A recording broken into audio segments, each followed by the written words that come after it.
دارا خوف حق دار بالمدام جنة المأوى حد أخرى مقام جزبہ حقچی زي مخاعد انسجا فضل اوعا مست در جملہ جہاں ও আমার কলিজার যুবক বাবারা, ও পর্দার আড়ালের মা বোনেরা, ও বৃদ্ধ বাবাজিরা, গতকাল দেখলাম পয়গম্বরের এক হাদিস, হাসরের ময়দানে এই জমিন হবে কিয়ামতের মাঠ, আর বাইতুল্লাহর পাশে আরাফার ময়দান হবে আল্লাহর শেষ বিচারের আদালত। এই পুরো জমিনটাই হবে কিয়ামতের মাঠ। আরাফার ময়দান কেউ বলে না, বাইতুল মাকদিস সিরিয়া হবে আল্লাহর আদালত। মানুষগুলো সব উলঙ্গ দাঁড়াবে, নারীরা উলঙ্গ দাঁড়াবে, পুরুষেরা উলঙ্গ দাঁড়াবে। আম্মা জান আয়েশা রাদিয়াল্লাহু তাআলা আনহা দেখেন আমার নবী হুজরায় বসে বসে কান্না করেন গুনগুন করে। রহমতের নবী কান্না দেখে আম্মা জান আয়েশা ভয় পেয়ে গেলেন, কোন বেয়াদবি না জানি হয়ে গেল, কারণ আমার বয়স তো অনেক কম। আম্মা জান আয়েশা আসতে গিয়া রহমতের নবীর বলেন, ইয়া রাসূলুল্লাহ বেয়াদবি হয়ে গেল নাকি, মাপ চাই। না তো কাঁদেন কেন, বেয়াদবি হবে কেন? বলে আমার বয়স তো কম, 6 বছর বয়সে আপনার সাথে বিবাহ, 9 বছর বয়সে আমি আপনার ঘরে আসি। আম্মা জানেন 6 বছর বয়সে নবীর সাথে বিয়া হলো, 9 বছর বয়সে নবীজির ঘরে আসলেন। 18 বছর যখন আম্মা জানের বয়স, রহমতের নবী তখন বিদায় নিলেন। হিসাবটা বুঝে থাকলে বলেন আম্মা জান নবীর ঘর করলেন কতদিন? 9 বছর ঘর করছেন, টোটাল বয়স 18 বছর। আমগো বোনদের তো 18 বছরে বিয়াই হয় না। এর মধ্যে আবার কাটা গায়ে একদলে লবণ দিয়া কয় বাল্য বিবাহ বন্ধ কর। তার মানে আকাম চালাও, লাইসেন্স দিয়া আকাম চালাও, তবে বিয়া চলবে না, আকাম চলবে। বাল্য বিবাহ বন্ধ করো মানে আকাম চলবে, বিয়া চলবে না, হারাম চলবে, হালাল চলবে না। আম্মা জান আয়েশা 9 বছর রহমতের নবীর ঘর করিয়া কি পাইলেন? আম্মা জান বলেন আমি 9 বছরে রহমতের নবীর এমন দোয়া পেয়েছি, আমি 2000-এর উপরে হাদিসের হাফেজা হয়েছি। আমরা ঘরের বউরা কয়টা হাদিস পারে? 12,000 আরে আপনারা তাহলে দিলেন 200-500 তো হাদিস জানা দরকার। আল্লাহ হেদায়েত দান করেন। আম্মা জান আয়েশা বলেন, ইয়া রাসূলুল্লাহ আপনি কান্না করেন কেন? মায়ের নবী চোখের পানি ছেড়ে বলেন, ও আয়েশা আমি 2 কারণে আমি বেশি কান্না করি, 2টা কথা মনে পড়লে বেশি কাঁদি। এক, আমার জীবনে অনেক কষ্টের জীবন ছিল, দুনিয়াতে আইসা কোনদিন আব্বু বলে ডাকতে পারি নাই। 6 বছর আগে মা হারায় ফেলেছি, 8 বছরে আমার দাদারেও হারায় ফেলছি। আমি জীবনে বাবার আদর পেলাম না, মায়ের আদর পেলাম না। আমার জীবনে দুনিয়া দারুল আসবাব হিসাবে আমার ছায়া ছিল 2টা। এক ছায়া আমার চাচা আবু তালেব, আর এক ছায়া হলো আমার সহধর্মিনী খাদিজা। আমার এই দুঃখের সময় মক্কার মানুষ আমাকে রাস্তায় রাস্তায় কাটা দেয়, হাঁটতে দেয় না। দুশমন আমাকে মারার জন্য কত ষড়যন্ত্র। আমার 1 দিন আর 2 দিন না 3 বছর পর্যন্ত শিয়াবে আবু তালিবের মধ্যে গৃহবন্দী করে রাখছে। চারদিকে পাহাড়, আমারে মাঝখানে আটকাইয়া আমার 4টা কন্যা সহ আমি সেখানে 1 দিন না 2 দিন না প্রায় 3 বছর। আমারে খানাও দেয় না, পানিও দেয় না। আমি ক্ষুধার যন্ত্রণায় গাছের পাতা সিরা সিরা খাইয়া চাবাইয়া চাবাইয়া পেটের ক্ষুধা নিবারণ করেছি। ওই সময় আমার পাশে আইসা আমার খাদিজাও আমার পাশে আইসা হাজির। আমার ওই খাদিজা আরবের মধ্যে অনেক টাকার মালিক, কোনো কলঙ্ক নাই। আরবের বেঈমানরা আমারে গালি দেয়, খাদিজারে গালি দেয় না। ওই খাদিজা এরপর সব ফালাইয়া আমার সাথে আইসা সেও গাছের পাতা চাবাইয়া খাইয়া কষ্ট করে। আমি হেরা পাহাড়ে থাকতাম, আল্লাহর ধ্যানে কাটাইতাম। খাদিজা আমার জন্য নাস্তা দিয়া যাইতেন। ও আয়েশা, ওই খাদিজার কথা যখন আমার মনে হয় আমি চোখের পানি ধরে রাখতে পারি না। আর একটা কারণে বেশি কান্না হয়, কিয়ামতের ময়দানের কথা যখন মনে পড়ে চোখের পানি ধরে রাখতে পারি না। আমার উম্মতের কথা মনে হয় আমি কান্না করি। কিয়ামতের ময়দান বড় ভয়ঙ্কর হবে, নারী পুরুষ সব উলঙ্গ দাঁড়াবে। আম্মা জান আয়েশা বলেন, ইয়া রাসূলুল্লাহ, লজ্জা কি পাবে না?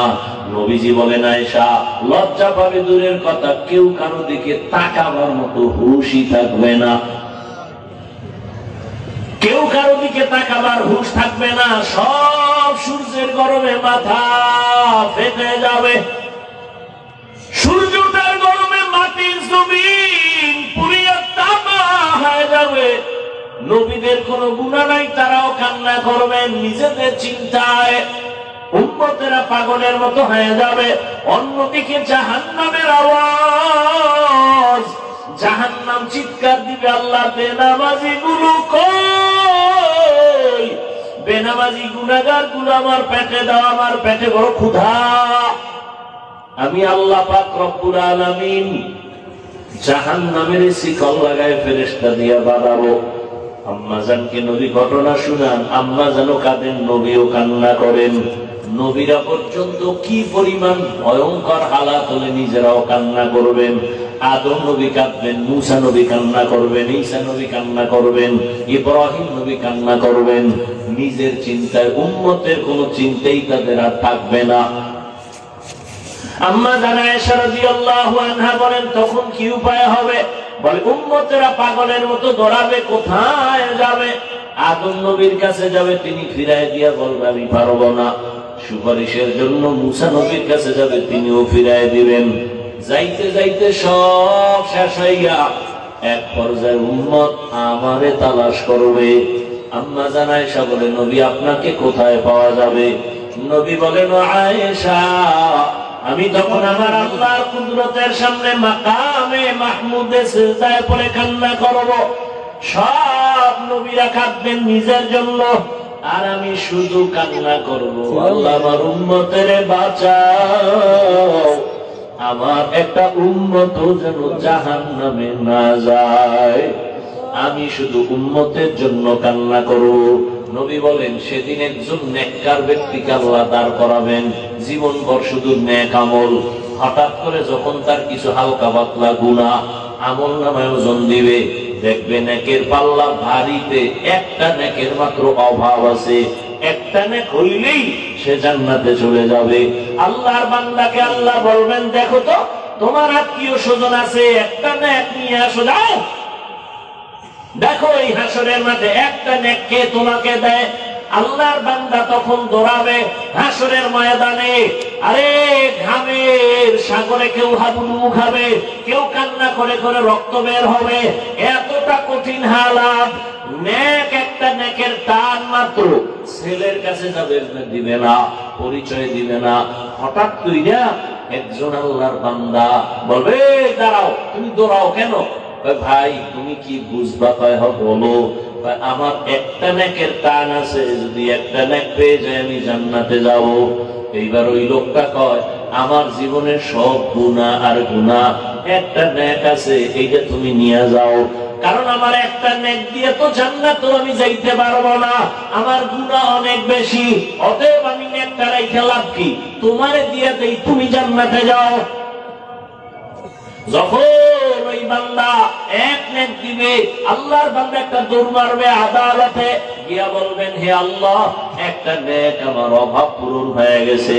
আল্লাহ বলবে, এই নেকটা তোমার এই মুহূর্তে কঠিন সময়, মা সন্তানের পরিচয় দেয় না, ভাই ভাইয়ের পরিচয় দেয় না, এই মুহূর্তে তোমাকে একটা নেক দিয়ে কে সহযোগিতা করলো? বলে একটা আল্লাহর বান্দা।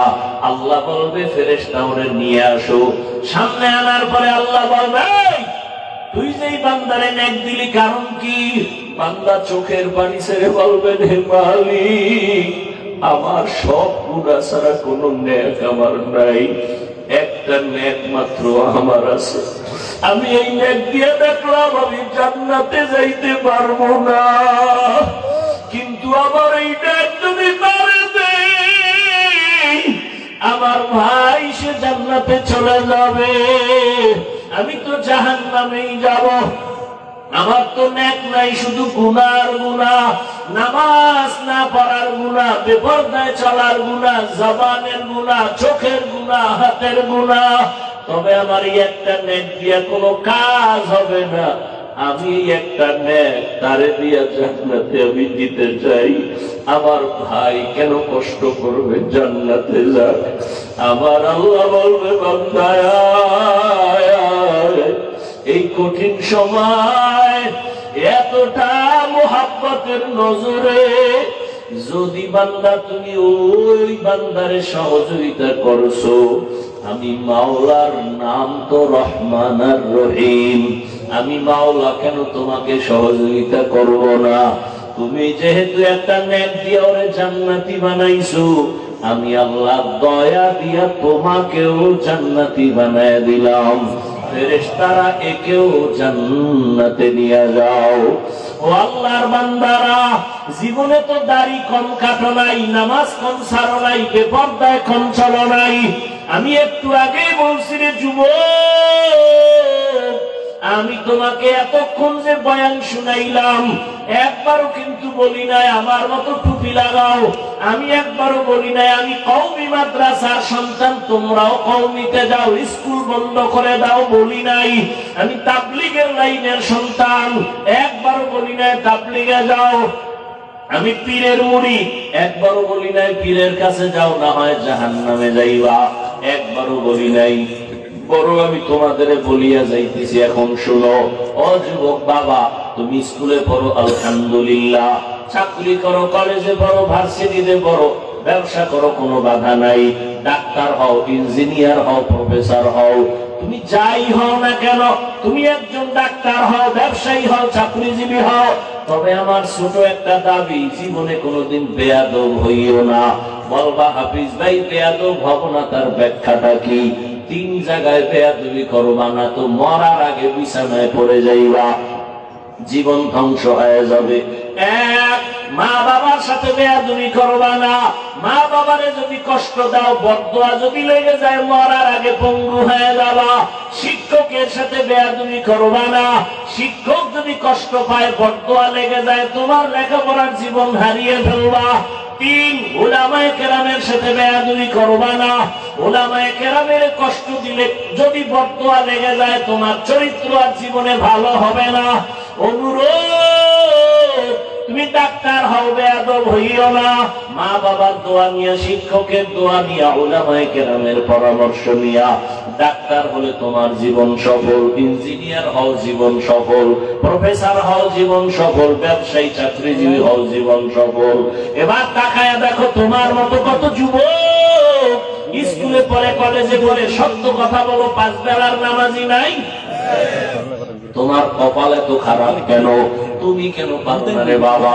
তোমার মতো যুবক র্যাব, আর্মি, পুলিশ, বিডিআরের চাকরি করে, তুমি কেন পারো না? নামাজও ছাড়ে না।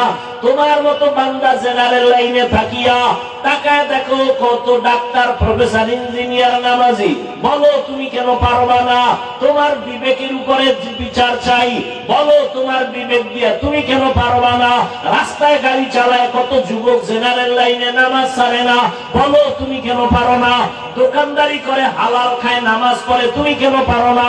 তোমার কপালে অবশ্যই কারো বদদোয়া লাগছে, না হয় এরকম কপাল পোড়া তো তুমি হতে পারো পারো না? কত র্যাব আর্মি পুলিশ বিডিআর নামাজ পড়ে, তুমি কেন পারো না? রাজনীতিবিদ ব্যবসায়ী নামাজ পড়ে, তুমি কেন পারো না? মেম্বার চেয়ারম্যান এমপি মন্ত্রী নামাজি, তুমি কেন পারো না রে বলো?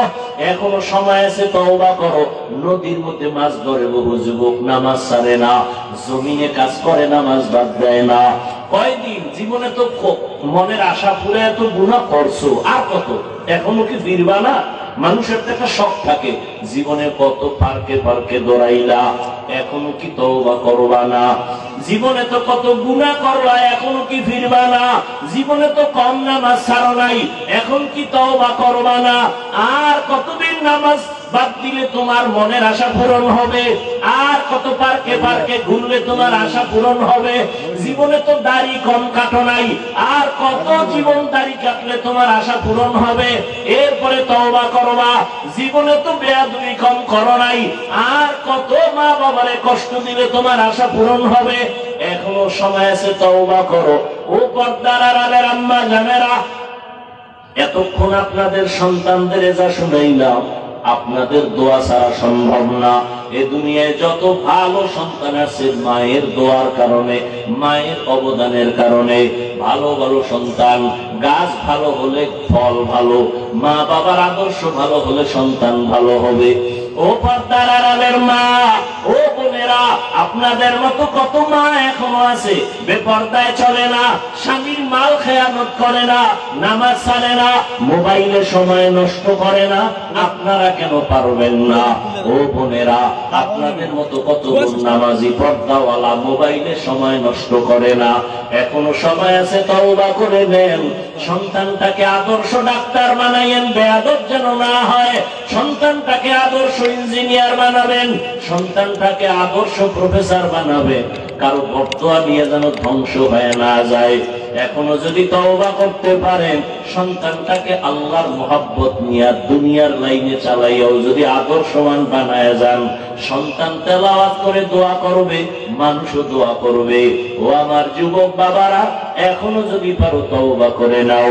মরিয়া গেলে যাব, আর কত হায়াত আছে জানা নাই, তবে এখন থেকে তওবা করো।